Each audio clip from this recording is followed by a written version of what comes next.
നമ്മൾ ഭക്ഷണം കഴിക്കുമ്പോഴെല്ലാം നമ്മുടെ ശരീരം അത്ഭുതകരമായി ചിലത് ചെയ്യുന്നു.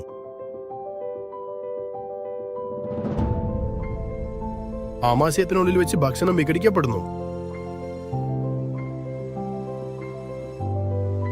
ചെറിയ പഞ്ചസാര തരികൾ രക്തത്തിലേക്ക് ഒഴുകുന്നു. ആ പഞ്ചസാരയെ നമ്മുടെ കോശങ്ങളിലേക്ക് എത്തിക്കാൻ പാൻക്രിയാസ് ഇൻസുലിൻ പുറപ്പെടുവിക്കുന്നു.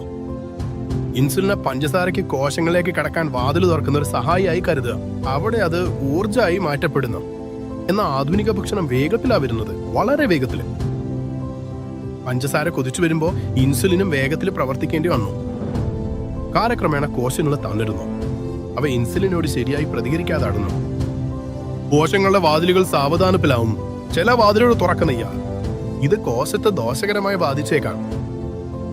ഒരു ദിവസം പാൻക്രിയാസിന് ഇതിനൊപ്പം എത്താൻ കഴിയാതെ വരുന്നു. പഞ്ചസാര രക്തത്തിൽ തന്നെ അവശേഷിക്കുന്നു. ഈ സമയത്താണ് പ്രമേഹം പ്രത്യക്ഷപ്പെടുന്നത്. പ്രശ്നമുണ്ടാകുന്നതുവരെ നമ്മൾ കാത്തിരിക്കണോ, അതോ പ്രതിരോധത്തിന് സഹായിക്കുന്ന ഒരു നിത്യസഹായിയെ തെരഞ്ഞെടുക്കണോ? ഐക്കോഫി നിർമ്മിച്ചിരിക്കുന്നത് സലാസിയ ഉപയോഗിച്ചാണ്. ആരോഗ്യകരമായ ഉപാപചയ പ്രവർത്തനങ്ങളെ സഹായിക്കുന്ന ഒരു ആയുർവേദ സസ്യമാണിത്. പഞ്ചസാര സാവധാനം ഉയരുമ്പോൾ ഇൻസുലിൻ പരിഭ്രമിക്കേണ്ടതില്ല. ശരീരം ശാന്തമായി വിജുമോ. ഇത് പഞ്ചസാര പൂർണ്ണമായി ഒഴിവാക്കുന്നതിനെ കുറിച്ചല്ല, ഇത് ആഘാതം കുറയ്ക്കുന്നതിനെ കുറിച്ചാണ്. പ്രശ്നങ്ങൾ ഒഴിവാക്കാനായില്ല, തിരിച്ചു പോരാടാനുള്ള മനസ്സ് നമുക്കുണ്ടോ എന്നതാണ് പ്രധാനം.